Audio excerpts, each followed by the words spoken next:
And so, that's what we have to deal with. That is one of the limitations of the system.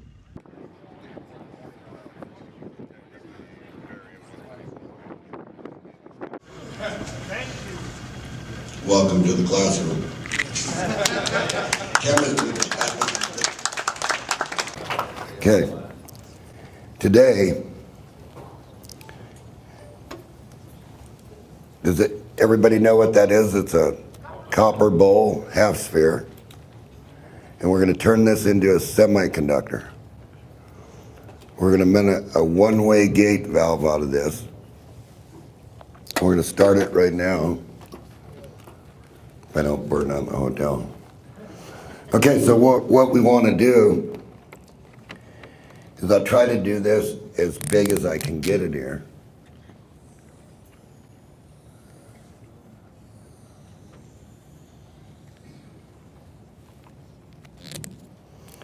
So we want to take this copper and heat it up.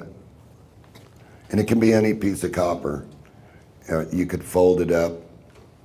And there's two parts to this crystal cell.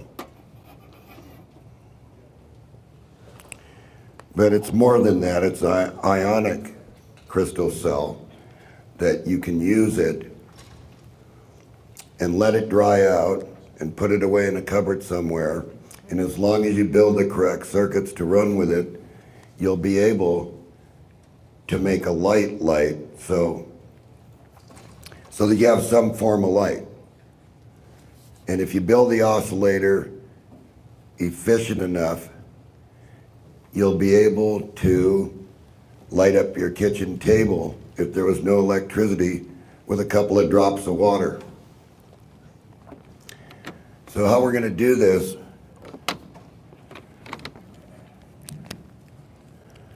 is we're going to take this copper, we're going to heat it up, and we're going to turn the outside to copper oxide, which I'll use as the green. That's going to be black. Then we're going to take the inside and turn it to corpus copper. It's going to be red in color.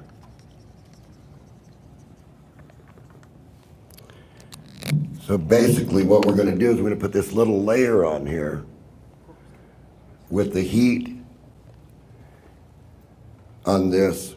We're going to use this hot plate to let the copper in the air turn black.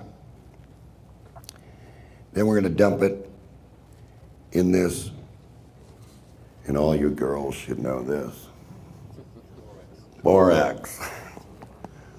So we're going to clean it off. Okay, then we're going to use a pickling compound called elm. You want to pass it around? Elm. So go ahead and pass it around because I got a bag of it up here. 2 bags. And we're going to form the crystal with that. And by making a semiconductive piece of copper, it's getting hot, Chuck, up here with that. Okay. We want a one-way diode is what we want. Because we don't want to let anything back. We just want it to go one way. So we're going to put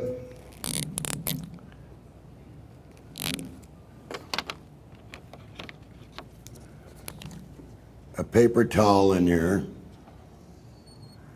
on this semiconductive material, which is also photosensitive. It would be an easy way to make a photocell with salt water, but you're not going to get very much current out of it. It's going to be really inefficient. But in this situation, it's going to be real efficient. So we want a one-way diode, and we want it going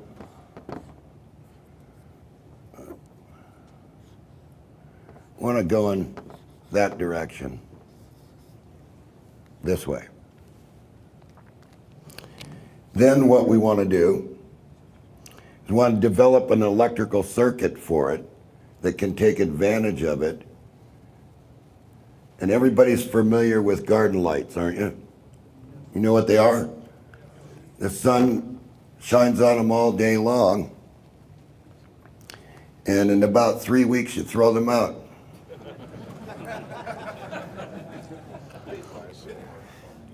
That's really familiar because that's money, right? That keeps costing you over and over and over. And when you think your garden light's going to light up on the night that you want it, guess what happens? You find out the battery can't take the charge during the day because it's totally sulfated up and it's grown dendrites in the NiCad, and you have to either take and bang that battery or try to pop those things loose so that it will charge during the day. So what we want is a battery, and if we do enough of these batteries, we can run all kinds of things. And what we want to do is, when we need this battery, we want to be able to just use a little bit of moisture and run this solid state circuit and have it light what you want. So, people have said to me, now do we all know what this is so far? It's the copper. We're going to change it. We're going to make it semi-conductive. We're going to clean it off in the borax. So don't run away when you see the steam. Now, we need a circuit. We need a practical circuit that will allow us some efficiency to be able to light these super bright LEDs. And then what we need is some way to get a ring of these bright LEDs so that if we didn't have any light, we had a few drops of water, and if we needed to read something, we could read. That's where this comes in, with just one experimental LED. And of course, we'll have to turn the lights off to use this.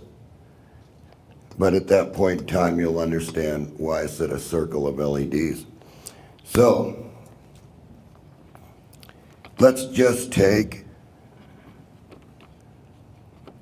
have to really waste some time while that heats up because that's really inefficient over there. So, because I'm not going to change my technology. I'm going to use every bit of my technology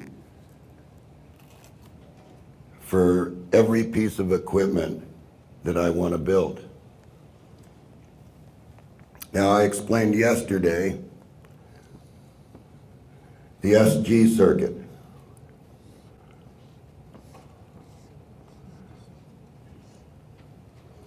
Okay?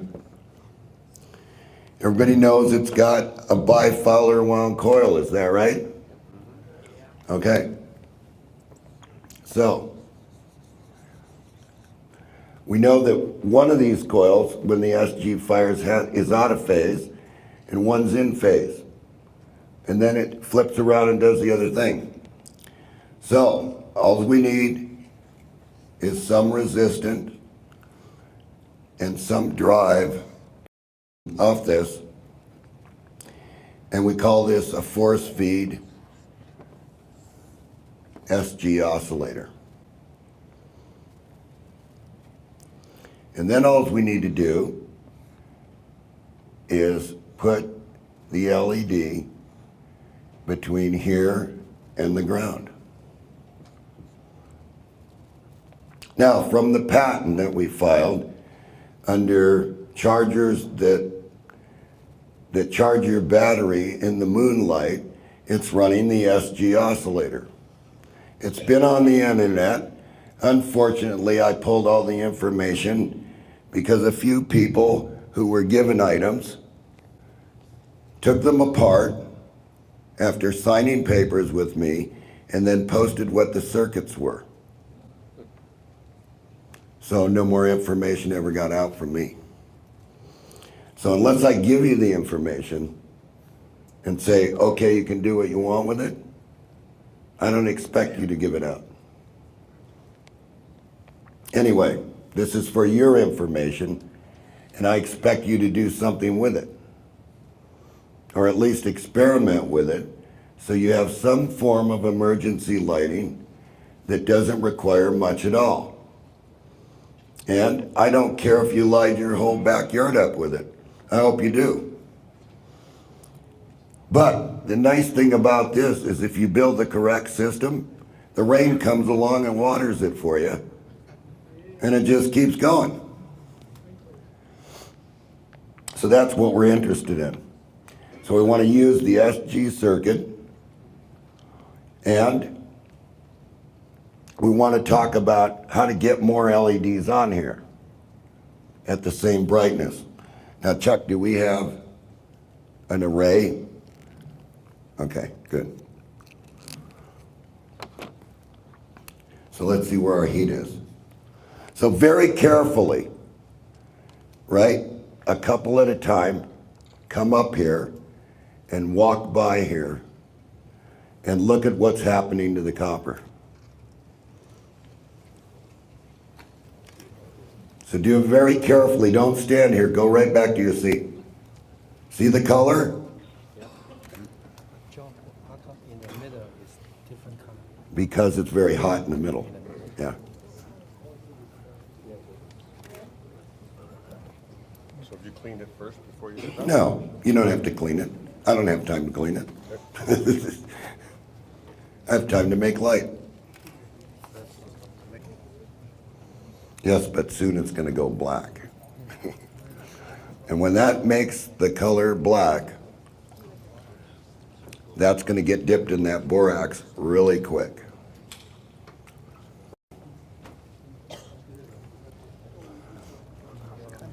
Okay, so now as they walk by, they can see it's starting to get black in the middle.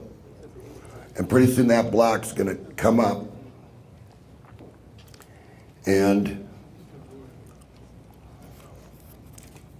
I'm going to be able to dump that and form the solid state semiconductor one-way diode from the center of the bowl to the outer of the bowl. The next item is something that would take years and years and years to go away, and that's a chunk of magnesium. Can everybody see that? Very light metal, not real heavy.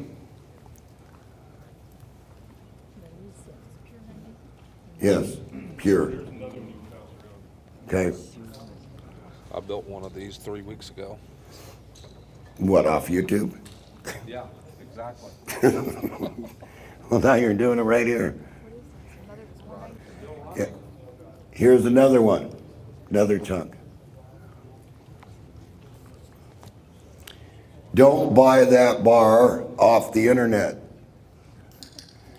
because you will pay about $56 for that through a science internet site. Buy the anode they stick in the ground and punch the steel piece out of the center. What they do is they drive this in the ground to keep the electrolysis from the pipes. So, next thing you're going to say is, oh, it's one of these kind of batteries that this is going to get eaten away. Wrong.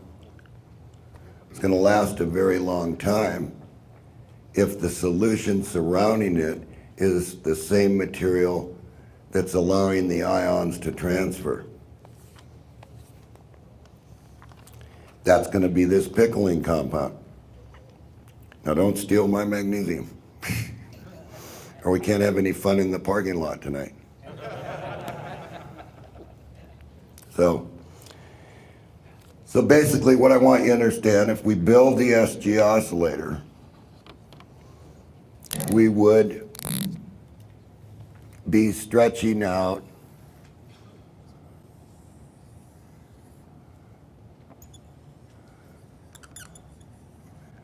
about 45 feet of number 40 wire. 2 pieces, and we twist it so that we end up in the end with what's in the patent is basically, it looks like a toroidal coil, but it's not. It's just all wound together and then cable tied so that you end up with 4 wires.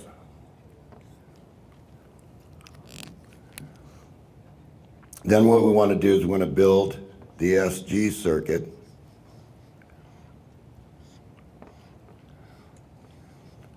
Now some say the diode works better in the circuit, and some say you don't need it. Chuck never uses it. Is that right, Chuck?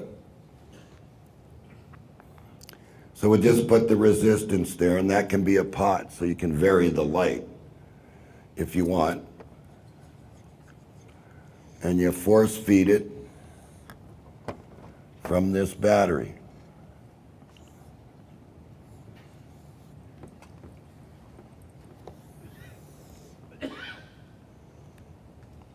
When you want the light,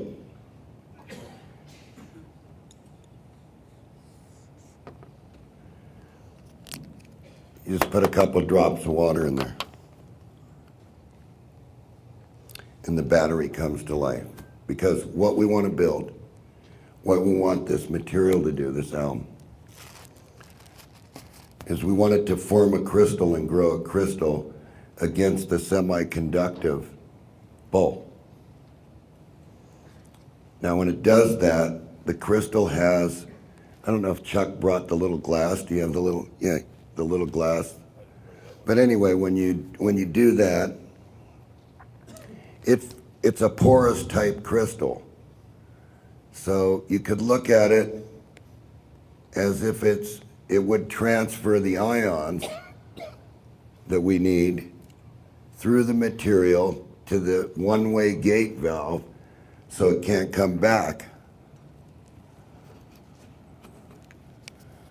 So if we just put the valve back up here, we only can go one direction to the oscillator, and that's this direction.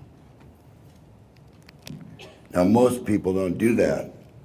I do it for a simple fact, is it's always ready to go, and there's no galvanic effect because the current can't go backwards. Yeah, you want to pass that around, Chuck? Yeah, I got a couple of them. Okay. From the old silver form. So Chuck, we're passing around one of the crystals so you can see what it looks like when it does its thing.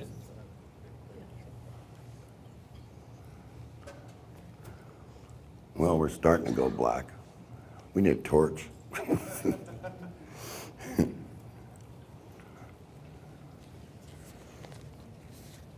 I look at it one way. Utilize everything. There's energy in everything. It's just a matter of finding the correct combination, and then it's a matter of finding the correct electrical circuit that will let you do what you want to do. The SG circuit has always done some amazing things with different things, with water electrolysis, with earth batteries. It's almost like the Joule thief, except the Joule thief, it was designed to take every joule out of the battery so that the battery was never usable again. So the next question is, if this is correct, this resistance correct, this coil's correct, what can we drive? We can drive an array of LEDs. Now, this battery is not going to be enough to even make a normal circuit turn on. But the SG oscillator can run down as low as 0.2 of a volt. So what we want to do is we want to balance these LEDs through some resistor that we pick. So you got to share the current so they all come on at the same brightness. Just don't start piling LEDs on there without trying to balance them, because you're not going to share the current, and it's not going to be what it's supposed to be. So it's basically like the output of any amplifier circuit, where you have to share the currents or you keep piling on. But this could be a multi-stage oscillator also. So it could have another oscillator here and another oscillator here and another oscillator here, and these batteries could start getting paralleled. And just leave them outside, because all you need is the dew. So why worry about the garden lights if you bury it? Why worry about any solar cells at all? The garden lights are on all the time. Ooh, now it's turning a really good color.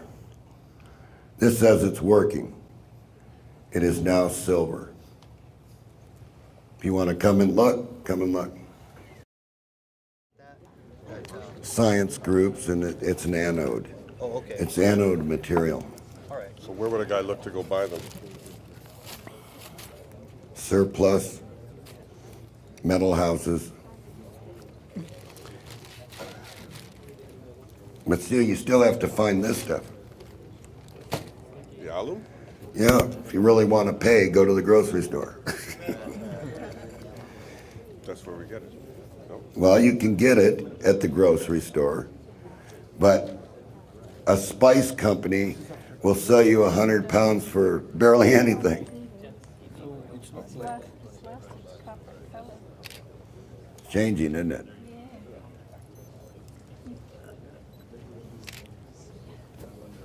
That's magnesium, you said? Yes. Isn't that the same stuff that we use with the flint? Yeah, but you got to have pure magnesium. Well, that's not pure. Yeah, I'll answer questions later. The company's used for cathodic protection. Yes. Good word, cathodic protection. My uncle does it. He's always talking about the magnesium Yeah, they use the magnesium to keep it from corroding. All corroding the and everything. Yeah. It's a slave. It becomes a slave. If you use it in that condition. Yeah. Right. Now, during the 1800s, Can't you use the anode from a water heater? you could if it's pure. It's easier just to buy the big electrode and do what you want to do.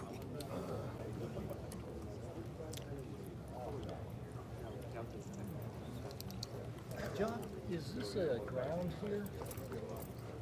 What is this? That's a ground. This is ground. It's negative. Yeah, because you had ground coming out Yeah. here, and then you had this. Yeah, you guys can ask later. Okay.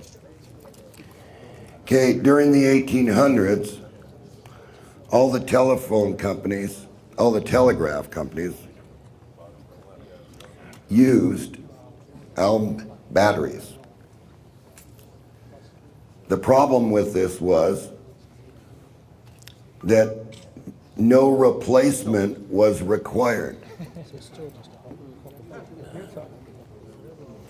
So when they wanted to use the battery at the telegraph company, they would just add a little bit of water and their battery would come right back to life.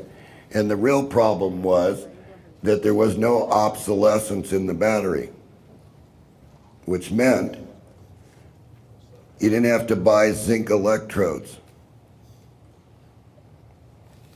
So Chuck will be showing copper zinc. But of course, that's not going to last like this. This one here is only going to require a little bit of moisture to keep going. And when I add the little bit of moisture, nobody will touch it. And for the next 4 or 5 days, that battery is going to keep driving that LED way past a jewel thief on the internet. And if you put it into the ground, come back in a couple of years. It's not going away. As long as you use the correct material to preserve the magnesium. After all, that's what this is, isn't it? Preserver. So, the origination of this all started on the internet with a guy by the name of Laser Saber. I'm sure people ran across that. But the problem was, what did Laser Saber do? Does anybody know what he did? What else did he do? What happened to the magnesium? Right. So he had a lot of current all of a sudden, and then it was a ridiculous battery. And that's been the problem with everybody. The book trains that salt water, magnesium, and carbon will give you current, and that's what it does. But what are you going to lose? You're going to lose the magnesium. So here again, we have to replace an electrode. So John says, well, that looks pretty neat. You know, I might build one of those. So I did. I bought a big graphite rod, and I bought this ribbon magnesium only to discover that the magnesium that they were selling is not pure, and it's full of pits to begin with. This is machined, and there are no pits.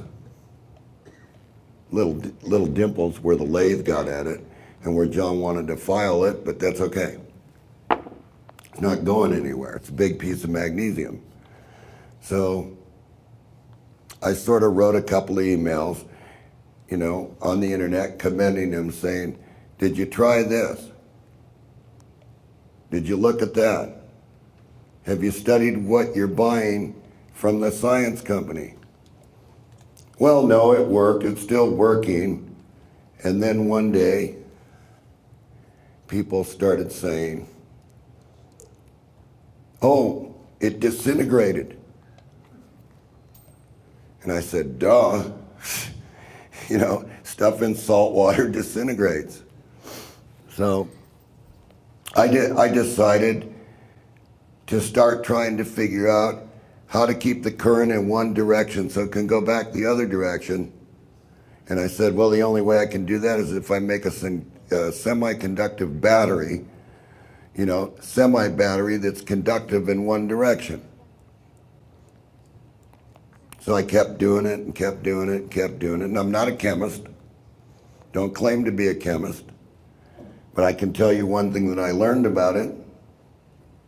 I'll redraw all these circuits and leave them up here.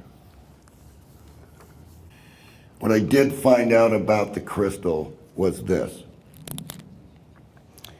That when it grows a pure crystal, and I'll just put it this way, can you see that?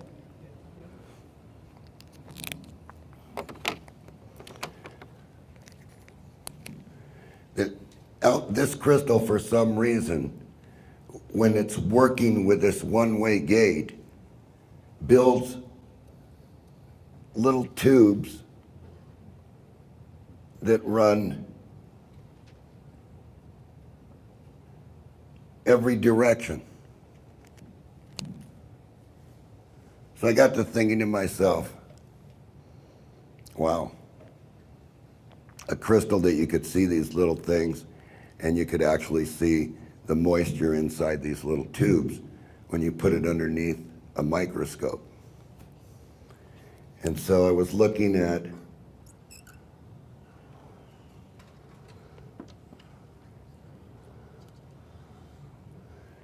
tubes that contained moisture. And I knew that they went every direction. So that my semiconductive material had to be shaped, it had to be like this. It gave me the best output, the best response. I did get the response on a flat sheet, but it didn't last very long. This lasted forever. And Chuck's got a few of them here that we're gonna run. And not only did we experiment with that, we built an piece of aluminum, and we cut 4 chunks of magnesium, like that. And we bought the carbon graphite rod and cut that, and decided, well, we need something here to connect the graphite rod. So we bored a hole in there and tapped it, and we added a screw inside here so we could attach the wire. However, what we found out was when we used the carbon, the alum material, the screw, and this is sitting on top like this.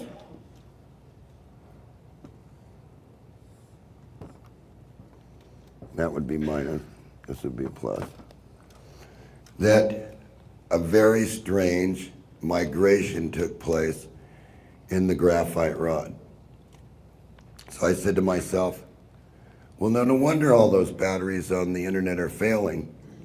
The iron wire that they're using gets sucked right through the graphite through these little tubes and starts to deposit between the material that you're trying to make the ionic transfer with. So you lose the battery. So I discussed all kinds of theories. Well, this is building up on the plate, and if you wiggle the plates, you know, you'll find out that you've lost all the oxygen. This doesn't do that. This makes oxygen. So, boy, this is going to take forever. I wonder if we can turn it over.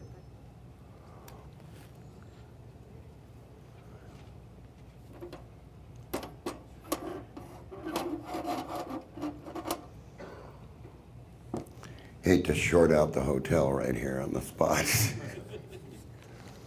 But I'm trying to get the heat in there because I just want it to go. I'm just going to let it go to a certain color, and then I'm just going to pop it in there, and then we'll show you. But let me show you a real one while we're waiting for this one.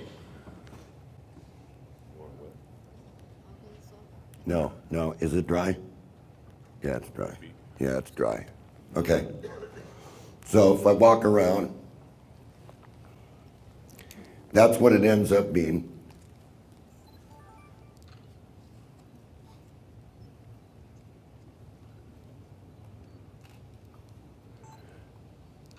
So now how do I utilize this, right? Well, I have my oscillator.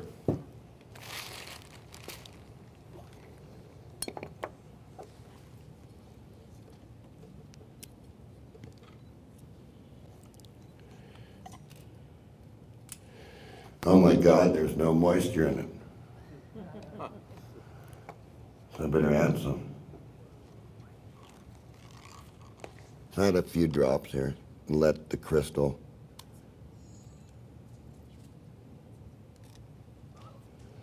suck it through.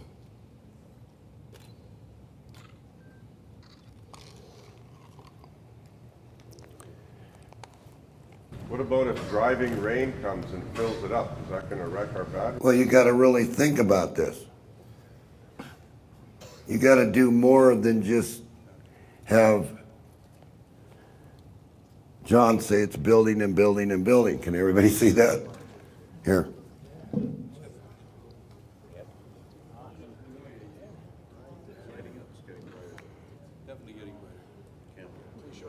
And it's a one-way gate. So there's nothing going back. There's nothing being generated here. You can feel the crystal. Yeah.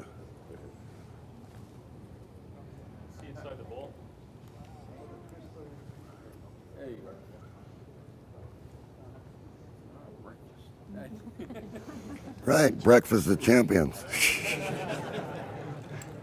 Hey, look, we're getting black.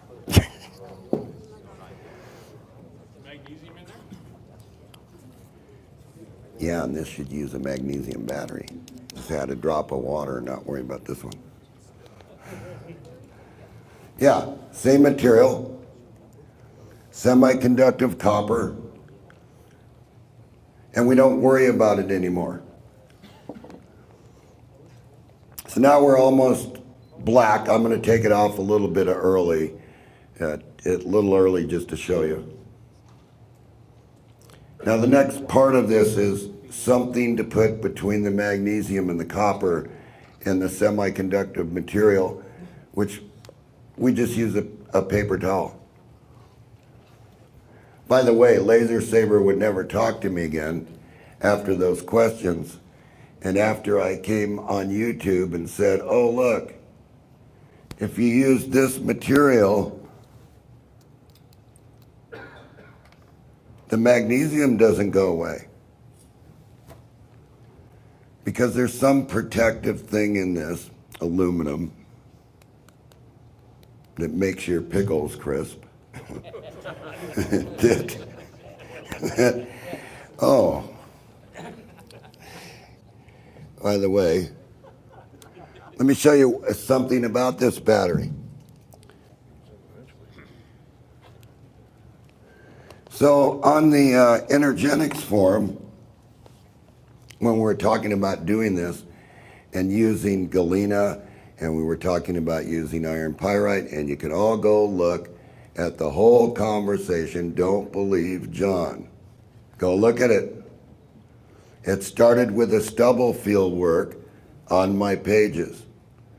The SG oscillator started during the SG group that Sterling Allen ran.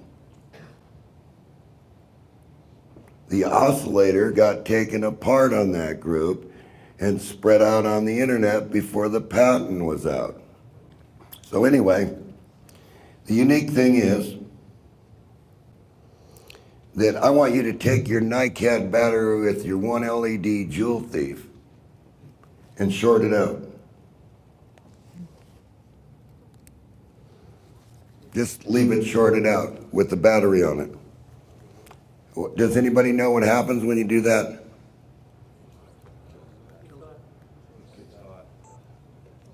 Do you have the chance of it exploding? Try that with a lithium. I did with a helicopter. Flash. So anyway, it was a group effort on the Energetics forum to find out how these crystal things work. You weren't going to hear it from anybody that was going to work in the field. They weren't talking.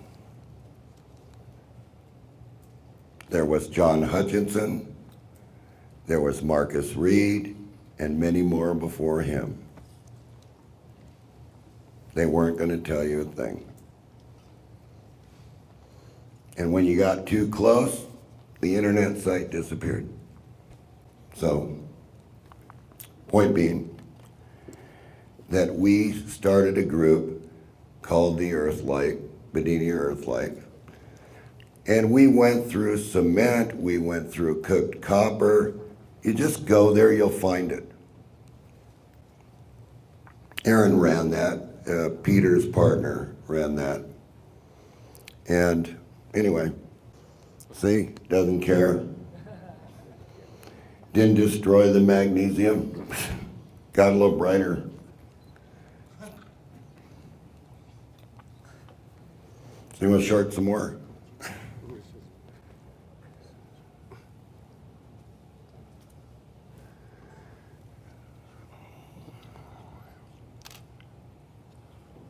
We're black.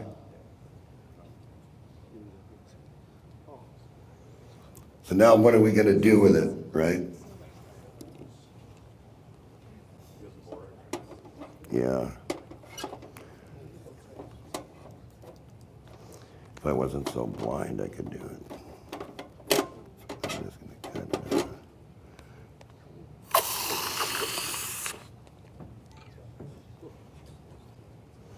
Now, come up and look what's in here. That's the borax solution, or? Yeah, that's the borax solution, and it just turned, it just did what I wanted it to do. And See? any particular See concentration? the red copper? That's the semiconductive agent. So I'm making a one-way gate valve, sort of like Murray. I already washed it. Should do this 2 times. I usually do this 2 times, but I'm doing it 1 time just to do this for you. And then I'm gonna let you short it out yourself. Don't believe me, huh? This could be a trick right here.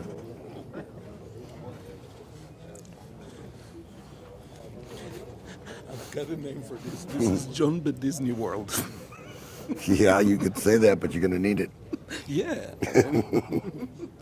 It's beautiful.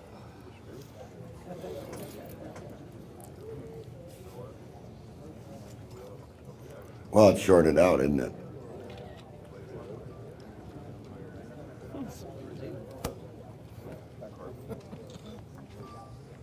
And if you take the short off, it comes right back on. No, that's an illusion. That's an illusion. Well, of course. You didn't destroy your battery. No. Can only go one way. Can't come back. So let everybody know. Yeah. So now what I'm going to do is I'm going to take some of the material.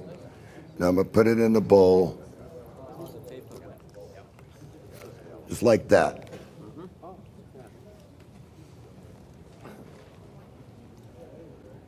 See if I can get this here. See, it's down there in the bottom? And it's around that red copper. Because that portion of it is actually what I'm after. I'm after this portion. And then what I'm going to do is I'm going to add a little bit of water to it. That, by the way, has this material dissolved in it. So I'm just not going to add tap water. I'm going to have a treated water. Well, just like this. See?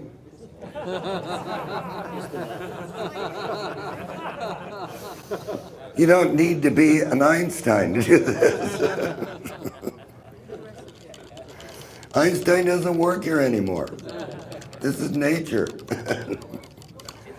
Okay, so then I just only have a little piece of newspaper or paper towel, something that's porous, that you can look through it, see? Here. What about coffee filter? Coffee filter works. But all your copper black oxide is down here in the bottom. And let me warn you about this. So I'm going to make the warning now.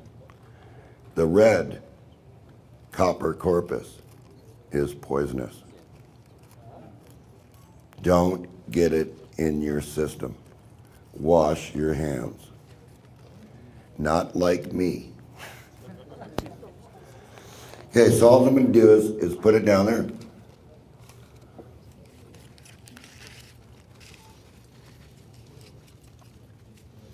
Just like that. Now I'm going to take the magnesium and smash it down in the bottom. Then I'm going to take and I want to build the crystal.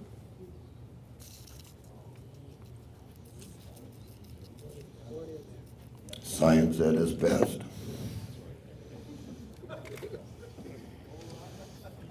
So there it is.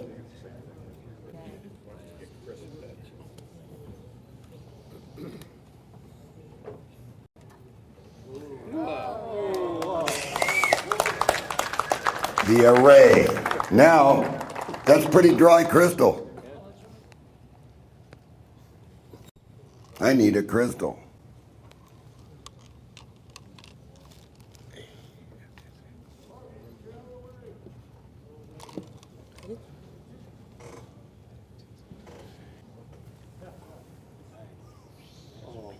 Turn the lights down a little bit. Oh, okay.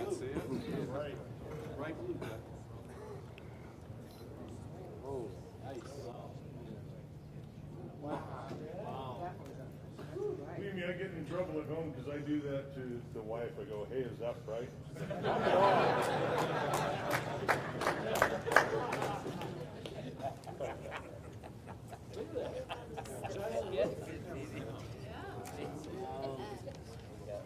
God, could I read by that? You bet I could if they're white. That is a shared array. Look at the wall back there. Look at the ceiling. Now, does John goof around?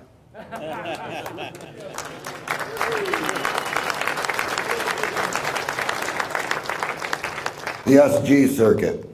Why? Because of that spike. These are 2.8 volt super bright LEDs. And this is the SG oscillator. And instead of putting it to a second battery, we take that spike, right, clamp it off. Now, let's get really interesting with it. Let's do something really interesting. Let's say that we don't care to have this thing on during the daytime. So if we took the SG oscillator,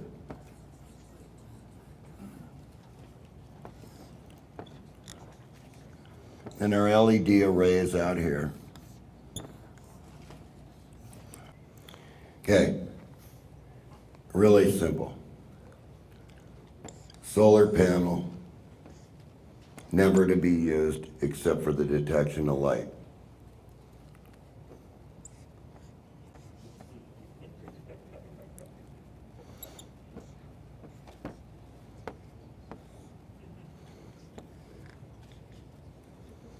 Okay, that's all it's used for.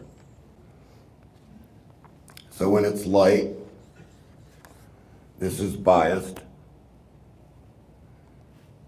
So the solar cell puts out the voltage, the first transistor pulls down, shuts the oscillator off. Goes dark, that opens up, oscillator runs, LED ray comes on. That's how simple it is. Should we short this one out?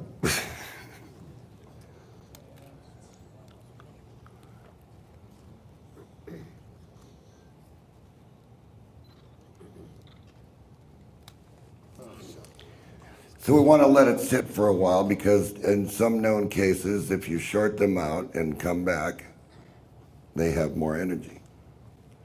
Now, what can we do with this, right?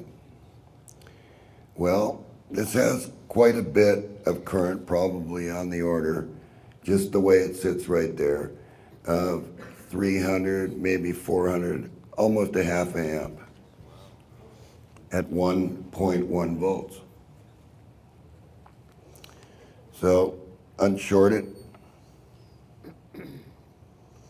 array comes on, crystals forming, and it's going to stay there. So we'll leave it there. We're going to leave them here. Now, what can we do with it? What else can we do with it, right? Can we get anything from it at all that's beneficial? Yeah. Come up here. One at a time. Just come up with a line.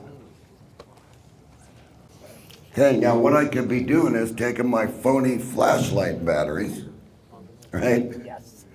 And recharging them because the radiant will recharge the batteries.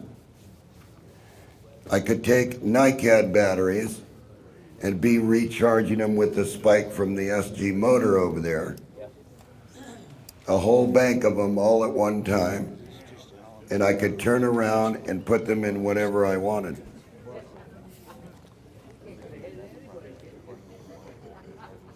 So there's free for you.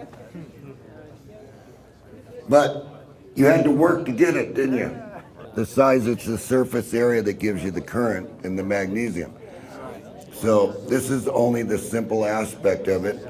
You would make a multi-stack cell, and then you got amps. Here's how you would charge batteries with it.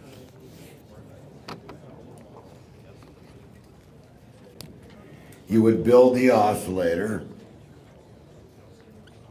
The SG, remember, is a forced oscillator, so the output to that is going to look something like this.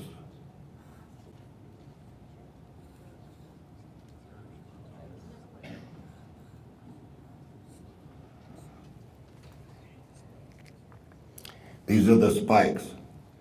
So you would just do the same old good old boys trick with the diode, and you would put the appropriate number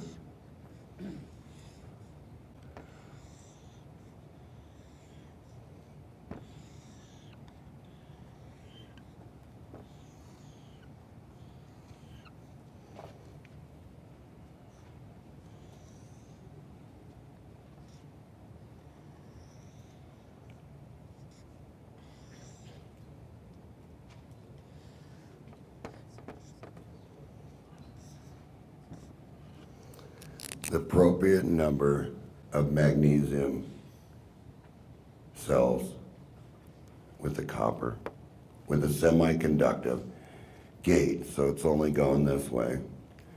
And you would connect it up to the SG oscillator, and then you would apply the battery you're going to charge to it the same way it's on the machine.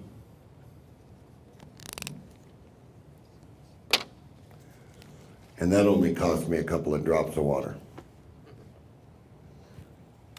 And it will stay like that for probably 3, 4, 5 days, depending on how much moisture was in the crystal before it dries out. But the unique thing is you can let it dry out, put it somewhere, and use it in emergency. Now we were playing around with this. We couldn't get a white LED. So,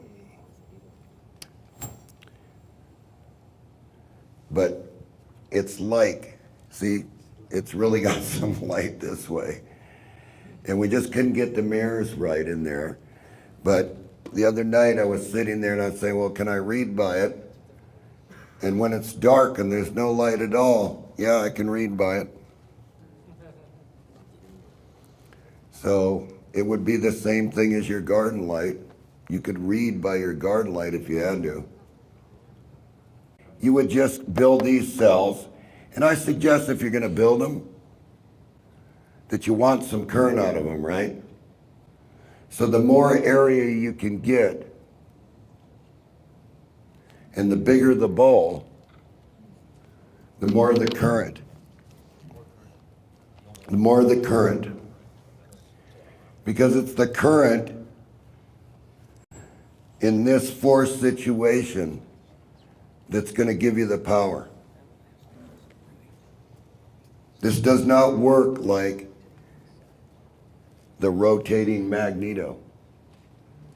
This is an oscillator, a real oscillator, and many times we've charged batteries with these oscillators, in fact, to take the place of the wheel. It's not the same effect, but it does charge a battery. And that's all that's important. Did I get all my radio batteries charged? Yes. Here's the other thing. 2 of these run an FM transmitter for approximately almost 5 acres. 3 days in a row. Chuck has just said it because Chuck is the kind of guy that says, BS, John. He's one of my guys. But he won't let you get away with anything. He has to prove it to himself, right? So he drove around in a car for days and days and days and says, hey, that's about 5 football fields that transmission's going. But it's going around 5 football fields in a radius, right? It's covering a lot of houses. Then now you got communications, you could talk to your friend if you had to. So you can do what you want to do with this because this is information that is on the internet, on the Energetics forum. We've used galena to do this, which is fool's gold, or iron pyrite, which is fool's gold. We've used iron pyrite, we've used zinc, we've used carbon to do this instantaneous. But this works the best. Normally when you do a saltwater battery, you have an increase in the current until the bubbles form on the plates. It doesn't have a depolarizer. As soon as the bubbles are there, the current is gone. This doesn't do that. This generates oxygen. Is what comes out of there. Everybody's saying, John, how much borax did you put in there? John's going to show you.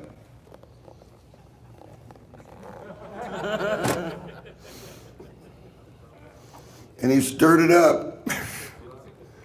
How much alum did you put in the water?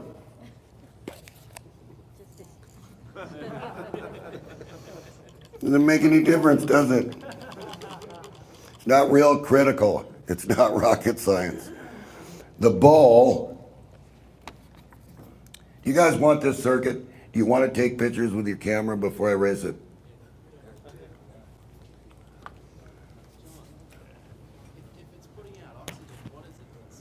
It's doing oxygen and hydrogen. It's not consuming anything. It's not doing anything. Doesn't consume. It consumes the water. See, long before anything happens to the material, it's out. The crystal's dry.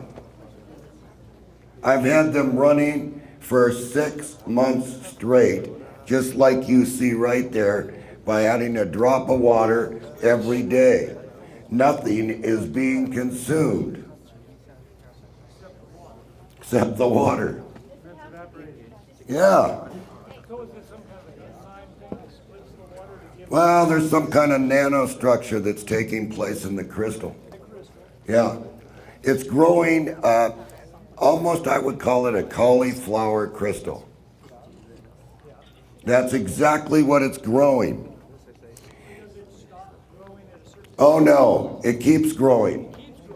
It keeps growing until it consumes the wire.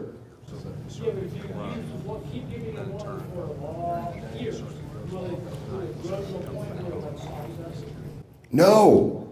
Chuck, do you got any dry ones? I think we wet them all. But the point is, Chuck has had them in a box laying in the shelf for weeks and weeks. This is a failure battery, but it's a test. What's the failure? The failure on this one is, I was experimenting with the one-way gate. So the magnesium was in the center and it was basically shaped like a horseshoe, if you will. So I was trying to send it that way and that way in the magnesium to see what would happen. And it worked for a couple months and then it failed. And it's the same thing that would happen if you didn't make that Cooper's copper, didn't make it a one-way gate. You just had a clean copper and used it normally. It'll work and will work for quite a while, but it won't last like that. So that was an experiment. I got a couple others up here when we go on break. You can look at, we'll leave them out all night, leave them on all day tomorrow, and when we go on break, we can talk about them, and I'll answer some questions on them.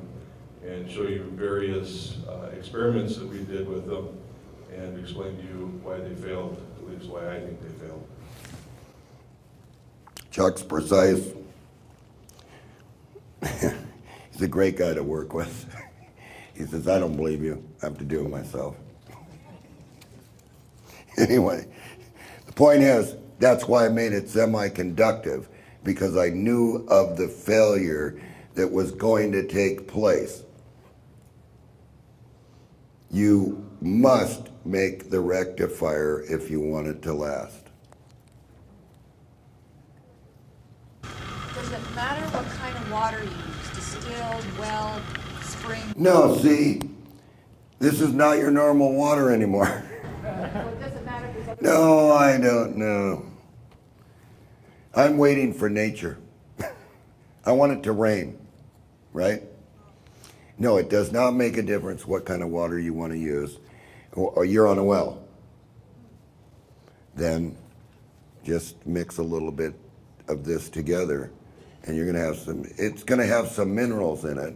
And you know how you tell if you're going to get a failure out of it and you need to change the water? This will change color according to the mineral that's in the water. Does that answer one of the good questions? But you can do what you want to do with it. So Chuck, now do you want to tell them anything? You want to just put these over there, let them run? Does it continue to create more crystals? Yeah, it does. It grows. It's like it expands out because you're watering it. You would mix up this solution to water it. Unfortunately, maybe you can't. So you're going to depend on rainwater then. Or you're going to depend on whatever water you can get. But you want enough of the material in there to where it's at, the water changes. It runs down these little tubes I told you about that I've seen underneath the microscope. And it just, the moisture stays in there because we watered this one and it's dry. So it's just going to the magnesium. It's not very wet. It's not, it's dry. But there's the light. So it's burning the water up. And I have been in a position with these to hear them hiss. They will hiss at you. They will go, and they'll let out a little bit of the gas. But most of the time they're building a crystal, and actually what's happening is it's building the crystal. And I noticed that. That's what I was hearing, was the crystal growing. Because I sat there and I just listened and I listened. And all of a sudden I'd be sitting there doing something on the computer on that group, and I'd hear this, and the crystal would grow. Does the alum disappear? No, the alum stays right there. It's not going anywhere. After a while, does it get too concentrated? No, not that I found. And I've been running them for months. Actually, I've been running them since the last conference. With what I've just showed you. By using these bowls, I've been stringing them together and running different things, and I think I even put some YouTubes up and posted it on the Energetics forum that I showed you the motor running, charging a battery, running off one of these. So you can make the motor sensitive enough to make the one-way gate like this. It requires some patience to do it because of the bearings. So Chuck wanted to make a 16-pole motor. I guess that's 16 poles. And we wanted to do something with it. We just didn't want to waste it. So we wanted to charge batteries with it. I've been able to charge NiCad batteries, just line them up and let them charge. But make sure the NiCad battery's good and it's not shorted. Because if you put a shorted battery on there, what's going to happen is this.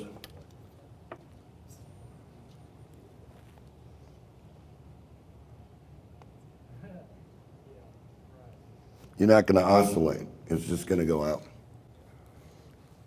You're going to oscillate. It's not going to do anything. You're not going to get any charge. That's the way it is.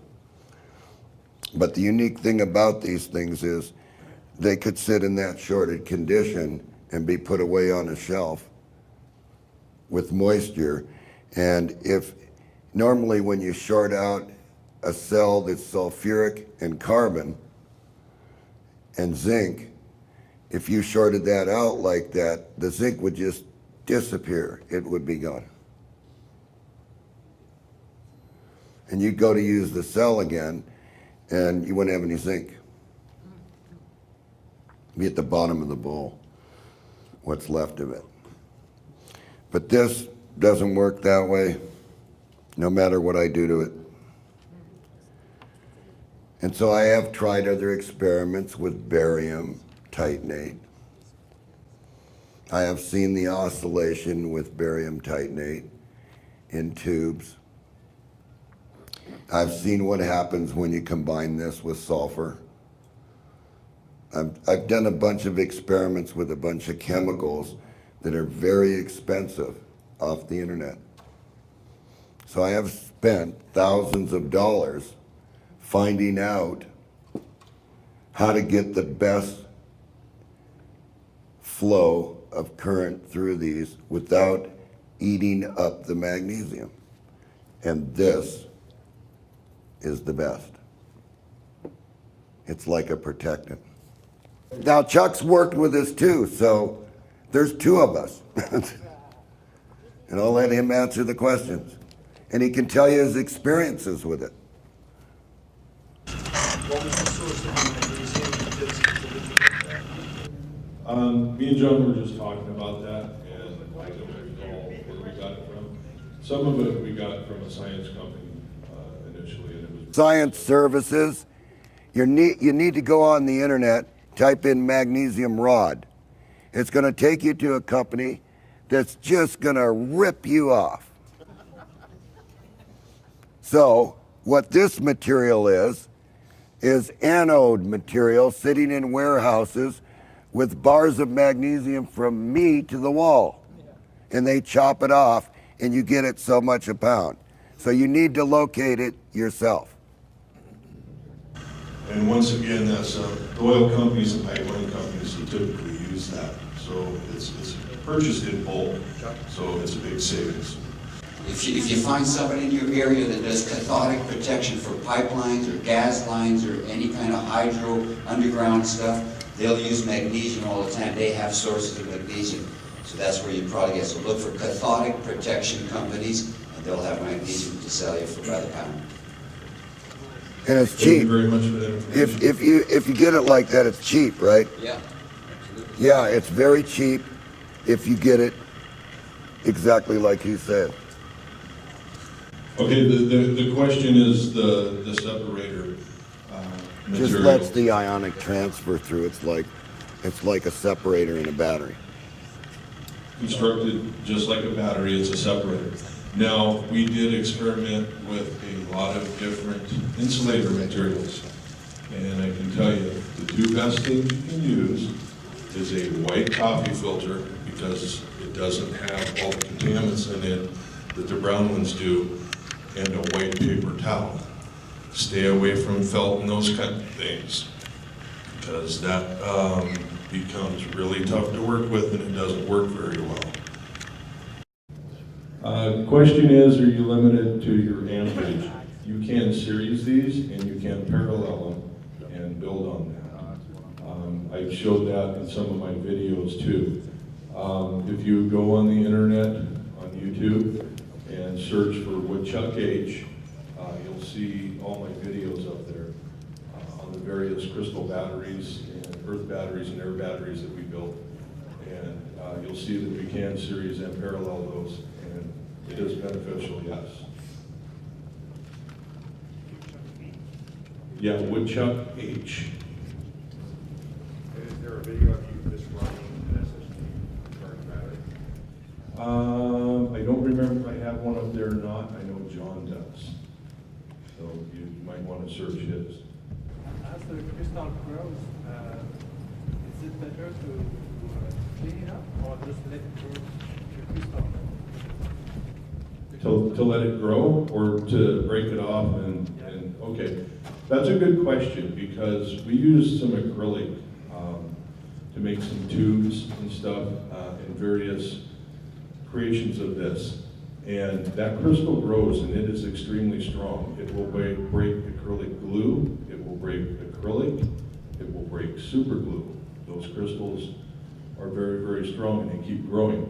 So the thing to do is in these copper bowls you can see that in these final designs there's a lot less there and they're bigger bowls. And that gives you a lot of room for expansion. So when you start experimenting with these, leave room for expansion. What is the source of the copper bowl, or would one get one? Just type in copper bowls on the internet and you'll find a lot of different sources where to get them.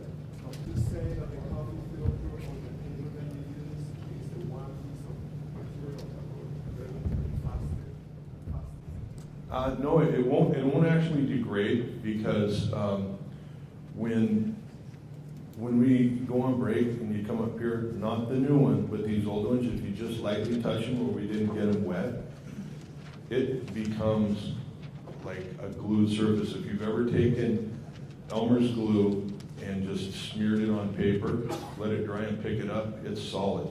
So that's the thing, it doesn't degrade.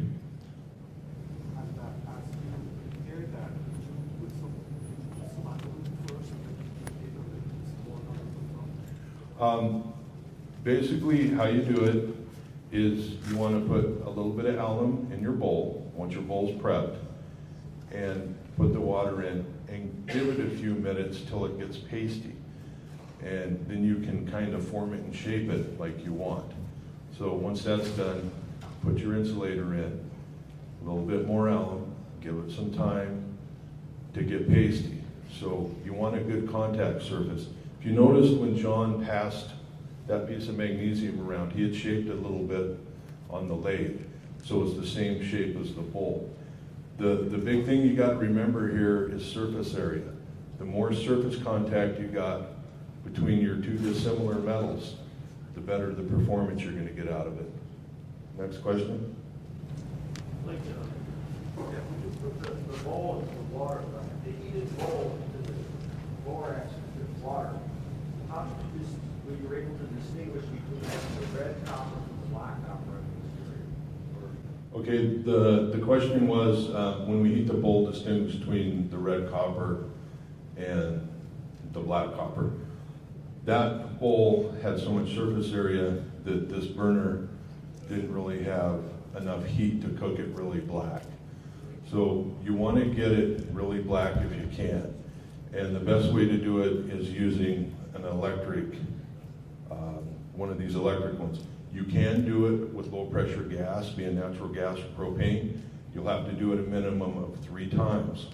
And that's dunking it into the borax, rinsing it in cold water, and rubbing it with your fingers and getting all that off there. Being mindful to wash your hands good. Good idea probably to wear some latex gloves or nitrile gloves or something like that. The quickest way to do it though is with the electric versus the gas. And the reason that is because low pressure gas has so much moisture in it, it causes it to oxidize differently.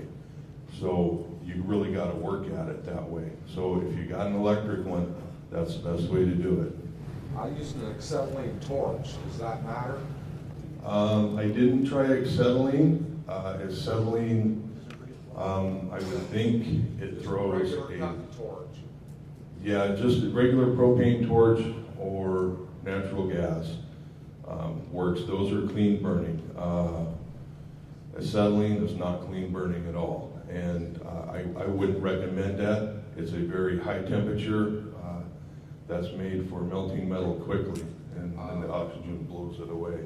I heated mine until it was almost glowing red and then dipped it in the borax. Does that matter? You can do that, but it won't work as well. So once you get it glowing red with the propane or natural gas, take it off and let it set for about 3 to 4, maybe 5 seconds. It's a visual thing when you look at it because it will turn black as it cools off from the red. And then at that point, you dump it into your borax solution. Great.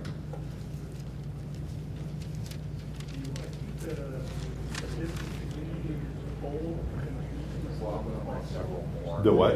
The distance between like the owl, the bowl and the magnesium, do you want as little as possible? The question is, Surface area is what it's all about. between the bowl and the magnesium, can you use too much alum and get too much distance in there? That's probably possible. You're still going to get your ionic transfer, but once again, it won't be as good. So you want to be mindful when you put these together. Like John said, your bowl shaped like this, shape your magnesium like that. Once again, soak your alum until it becomes a paste so you can form it. Once you got it formed, don't mess with it, let it sit, and then go from there. Just a thin layer. I mean, it's once again, like John said, it's not a rocket science thing. It's kind of a common sense thing. Get them kind of close. Don't try and do them 1/4 inch apart or something like that. Eventually, the bowl starts to fill up with the alum crystal. You stop adding alum to the water, keep adding, or what happens? Yeah, you don't have to keep adding alum water. You can just add whatever kind of water you want. I prefer using distilled water in the ones that aren't going outside, just to keep them, keep contaminants and stuff out of there. That's one way to do it. But if you got it sitting open out here and you're in a dusty environment or something, you're getting contaminants in there anyways. You can cover it with a paper towel or something to keep some of that out. But what we're seeing with these in this configuration is they seem to keep working and working. To increase surface area, you have to go holes through the magnesium. No, the question was drilling holes through the magnesium for surface area. What we mean by surface area is, if you look at the copper bowl up there, those are 2.5 inch, I think, copper bowls are 3 inch. These are 4 or 5 inch. So what we mean by surface area is more material of each. And that's going to help give you that little bit more amperage output is what it's for. It's not really going to change your voltage because in this configuration, you've only got one potential. It's like if you do zinc and carbon, you're usually limited anywhere from 0.9 of a volt to 1.2, maybe 1.3. In these, and with the carbon and magnesium, you'll be around 1.8 to 2.4 volts. So the surface area really won't change the potential, but what it does is allow for more current. The paper is merely an insulator. If you stick two similar metals together, you're not going to get anything. The alum would keep them separated briefly, but if they short, what's going to happen is just like John showed, for those of you that can see this, it's just going to be basically shorting, and that's what's going to happen. I'm just touching the two metals right there. So that's what's going to happen if you don't have that insulator. Have you tried a large one, say a 10-inch bowl, or with a lot of surface area? Well, we have built some bigger ones, and they do provide a lot more current. The thing is, it just depends on what you want to do with them, experiment. Yeah, and like this one with the 5 LEDs, if you, when we come on break and you guys come by and look at these, you'll see that the coil I built in this one is quite a bit larger than the rest. And most of them we build around 40 to 45 feet using number 40 wire. I built quite a few 50 to 75 feet using number 30 and 31 wire as well. The thickness of the magnesium itself, just common sense can't just Yeah, because down to a 1/4 inch, is it lower in diameter? Yeah, the question is the thickness of the magnesium and the surface area there. Once again, it's up to you what you want to do there. A chunk of magnesium that size is going to outlast every one of us in this room, and this will keep on producing electricity. You can go bigger, but you really aren't going to gain anything if you don't have the same surface area with your copper. If you have the same surface area width-wise, but it's only a quarter-inch thick instead of, say, half inch thick, is that okay? What's that again now? Okay, magnesium, right now, easy to put in there like a half inch thick or three-quarter-inch thick. Uh-huh. Okay, what if it was the same diameter, like it is, only a quarter-inch thick? What would that be? It's going to basically work the same. You're not going to get anything different there. The thickness isn't so much what it is, it's that touching surface area. So even if it's 2 inches tall and 2 inches wide, it's not going to make a difference if it's a quarter inch tall and 2 inches wide. But if it's 4 inches wide, then that's where you're getting the benefit out of it. If the magnesium is flat sheet, you can use a flat copper with a around it to contain moisture. There's a problem with that. On the internet, you can go to some of these scientific sites, and what I found out is they'll sell you a magnesium strip, and when you examine the magnesium strip, it's got already little pits in it. Okay? So it's not quite what you want to use for this. You want to be able to turn this to a flat surface that's nice and shiny without any of the little pits. Even though the cutting tool, makes those little pits, it lasts a lot longer than what they're selling you on the internet because it's for college school classes, the carbon strips and the magnesium, and I've tried it all. This works the best. As I said, I spent hundreds of dollars just trying different electrodes from different science companies. It didn't work until my friend David Luke sent me this anode material that this man talks about over here. Then it became real stable and did not wear out. But you gotta punch the steel rod that's inside of it out. Because if you contaminate the magnesium, you're going to get galvanic action. That's a known process. That's like adding salt to it. You're gonna eat it away. Just because you think you're getting a lot of current with a salt, it's not gonna last. It's gonna eat it away. You're not gonna have anything left when you're done with it. You won't be able to short it out like this. It'll start to bubble, bubble, bubble, bubble, and you'll watch little pieces of magnesium come off. Magnesium, to make the connection with wire to it, you need something to connect to. Well, if you look how I did it, what I did was I put the alum material in the bottom of the bowl, and then I waited a few seconds for it to grab the moisture. It starts to melt, and you wait, and then you put the coffee filter in, and I twisted it around at the bottom to make contact. Then I just took this stuff and poured it around there, and I brushed it off the top of the magnesium so that I could connect to this 1032 zinc-plated screw.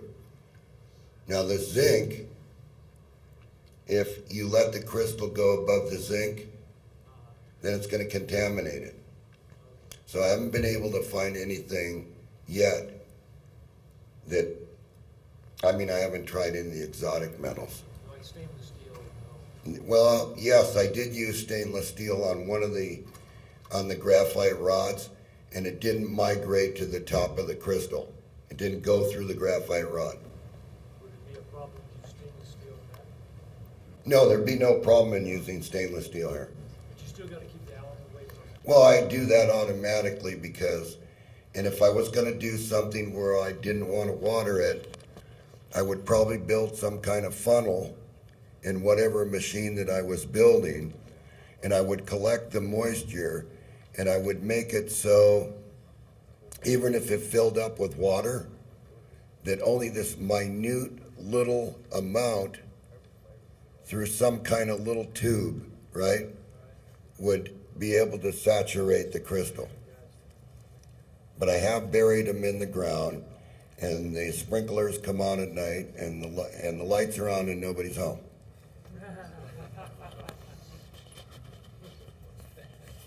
Yeah.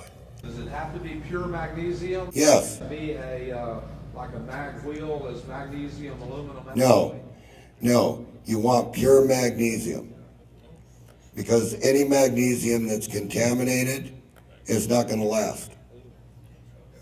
It's very important that it's pure. Well, yeah, but it's got other things mixed with it. Any more questions? How does the oxide form? Well, it's actually on the outside too, but I just didn't take the black off.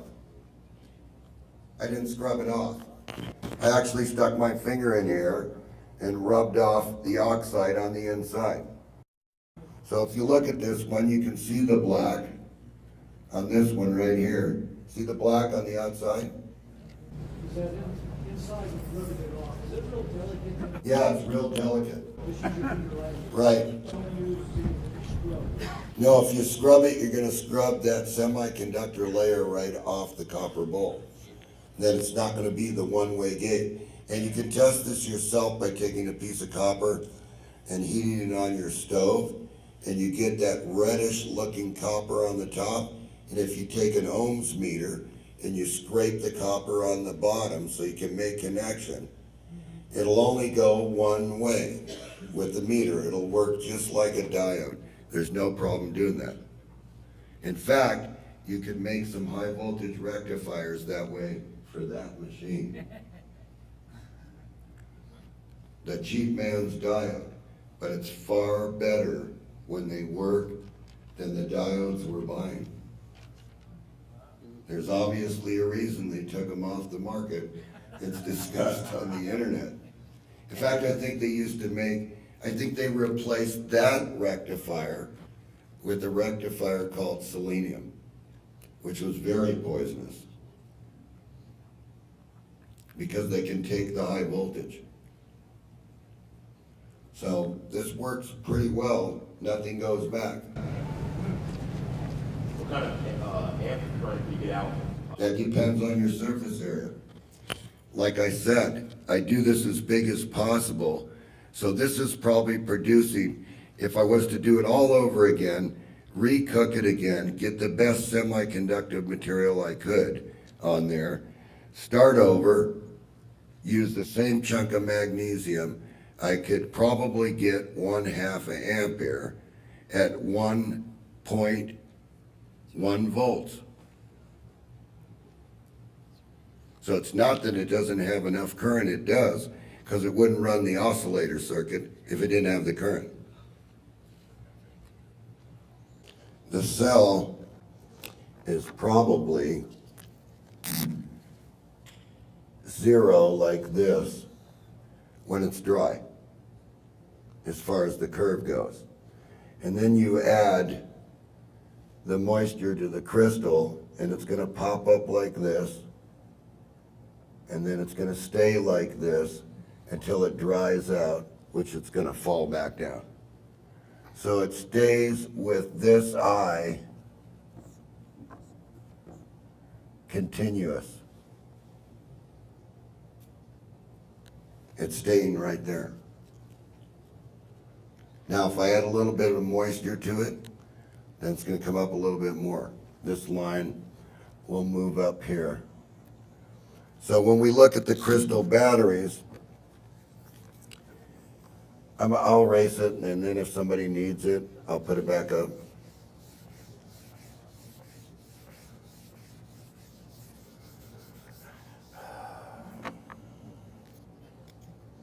The idea is, if you're making the crystal battery, right, and you're doing it with rocks, then you're just crushing up a bunch of rocks, and you're making little pieces like this.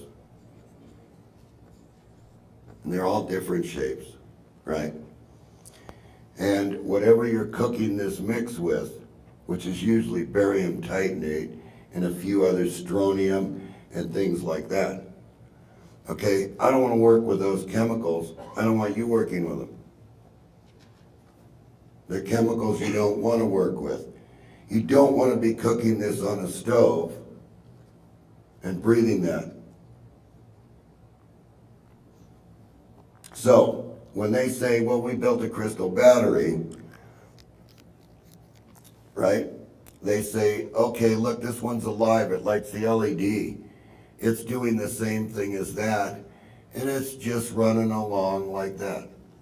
And it's changing with the gravitational wave.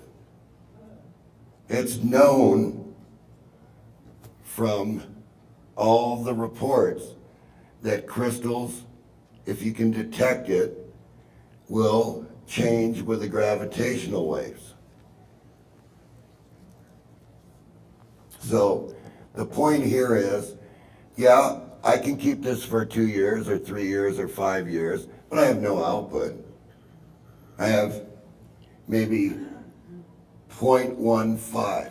Well, what can I do with that? I can't do anything with it. Yeah, I made a crystal battery and it lit the LED, you know, because I had a string of them. But I can't do anything with that. I need something that I can do. I need to be able to generate something that I can tap. You have to have something practical. If you have no power, and if you have no power at all, and you can have light, and you can recharge an iCAD battery, that's practical. You know, I've never been able to get anything more than 0.15 to 0.25 out of grinding up rocks.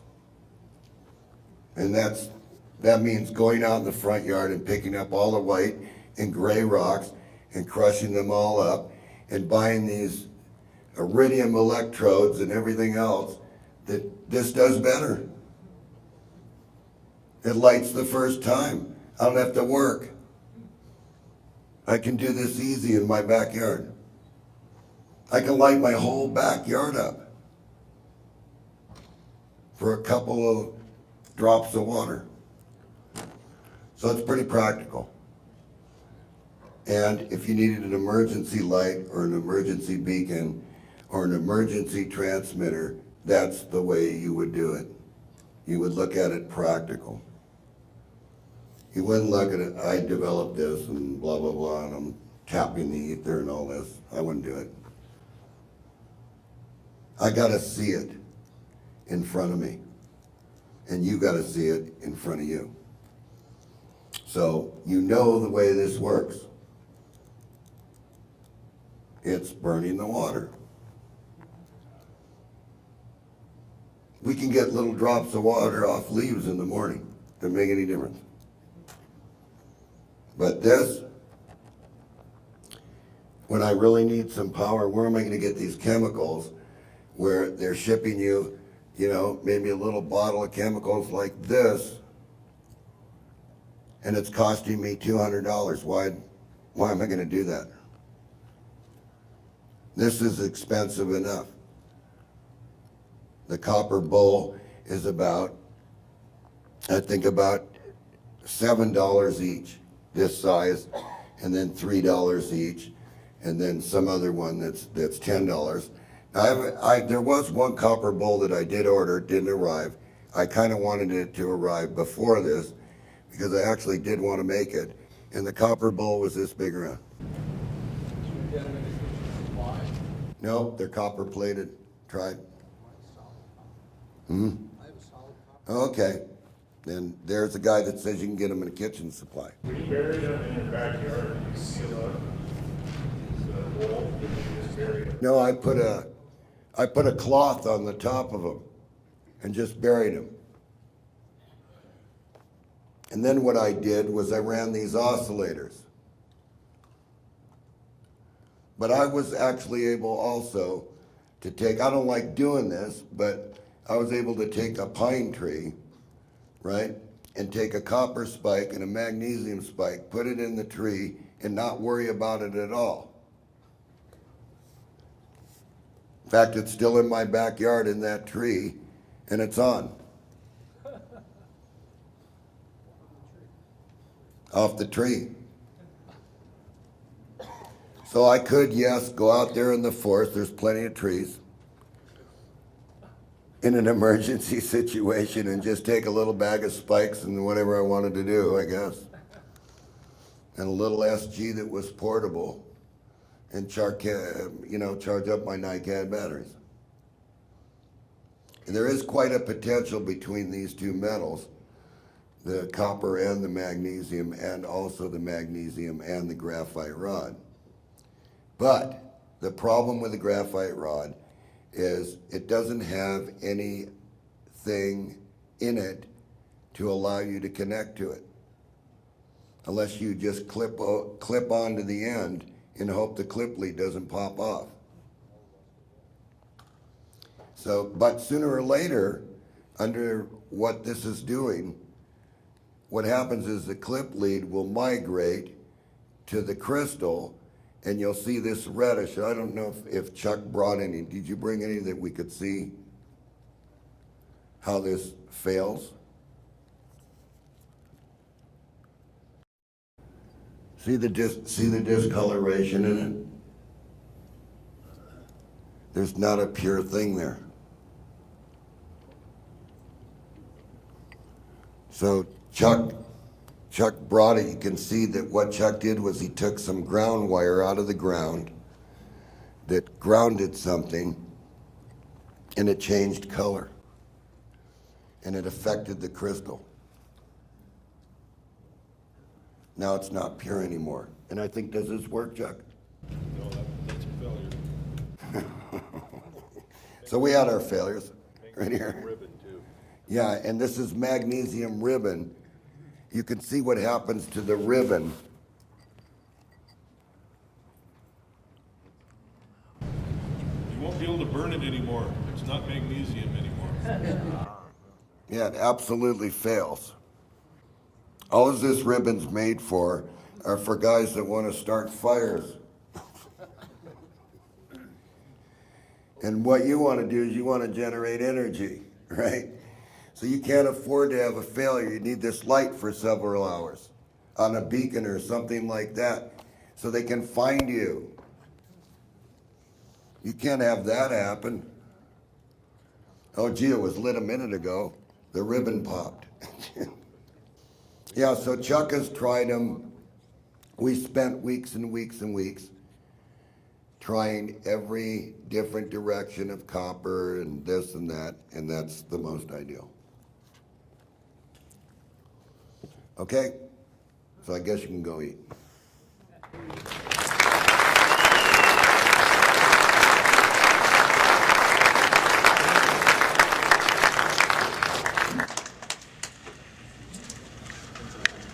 Bunch of different layers, what circuits I used and why I wanted to coil.